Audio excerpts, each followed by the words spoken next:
Our left hand is about being able to play notes in tune in a healthy and comfortable way. First, a few observations or demonstrations. I stretch my fingers apart, straight out. Then I fold my fingers in, attempting to stretch. They can't stretch because bent knuckles limit our stretchability. I demonstrated on the cello. When my knuckles are here in, I can stretch. If I come out, and please try it out yourself, you can't stretch. I come to our second demonstration. I have here a ruler and I want to look in which position the hand stretches furthest. This is my stretch bend like on a cello, and I mark it here. Now I put the finger in a slant and I suddenly can stretch much further. I try the same and stretch the finger straight. Come to here. I stretch slanting and I come to here. That's very interesting. And now I want to look how it looks on the cello. This is my normal position. I can stretch back. If I hold my hand slanting, I could stretch actually all the way back to the nut. If I play on the slant, something new happens and the finger plays actually slightly on the side. And I think that what causes an insecurity is some players who try it. But in fact, if I play, it is very comfortable once we get used to it. Also, I want to demonstrate the ability of the fingers to fine-tune. If I put them straight, I try to move the second finger, third finger, which is very difficult. When I put them slanting, 2 can suddenly move much better, 3 still difficult.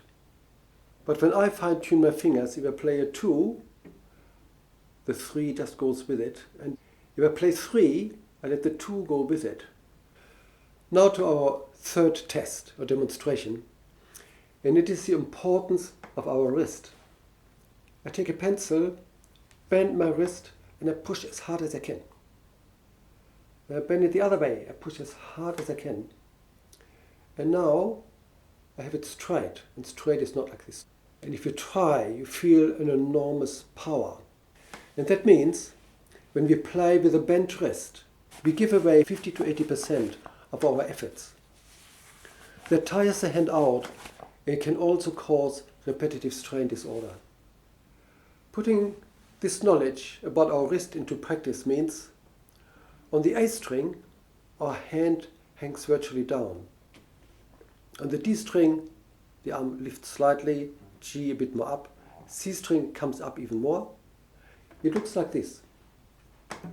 That on the A string, I hope you can see it, the 1 and 4 are actually quite flat, 2 and 3 are steeper. Our thumb goes with the arm and the hand.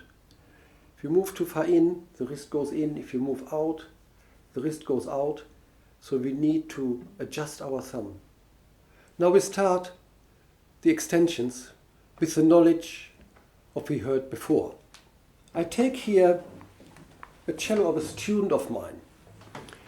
He used to play electric bass and wanted to improvise blues on cello.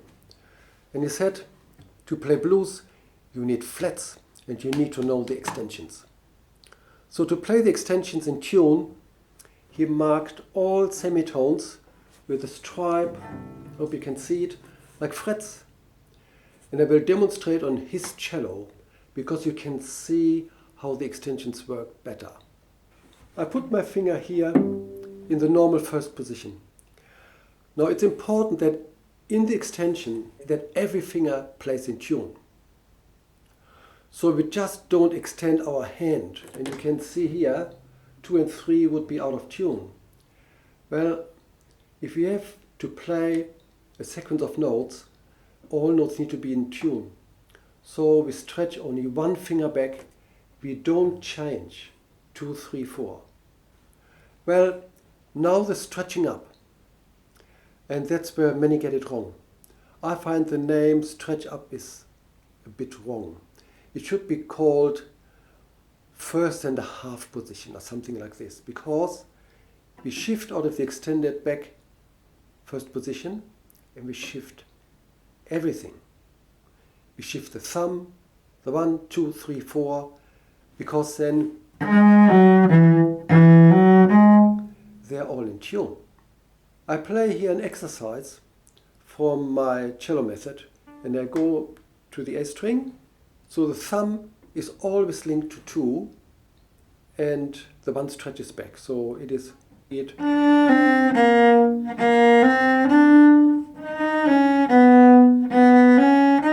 Same on D string, and so on. I show now here the extensions of position extended back, second position, and then go to third position.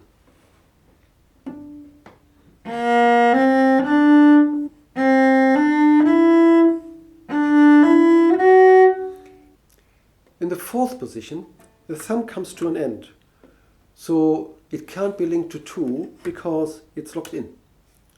So cellists use both stretches. We can still stretch between 1 and 2, but we can also extend 3 to 4 because fret distance is so small that it's not too far. If you go back here in the first position and it strikes the 4, and that's how a beginner often stretches, it just doesn't go far enough because they stretch 4. We need to stretch between 1 and 2. There's another aspect of shifting the thumb when we extend. I might show that. If we have the thumb here like about opposite our second finger, and extend now without shifting the thumb, we come here to a hook. And these fingers are pretty inflexible. If I shift the thumb, then we lose this hook here. And these fingers look like in a better position. But that's not only more comfortable, it means too, we gain actually about 2-3 centimeters, or an inch if you're English, or a quarter tone. And that means we can control our intonation much better.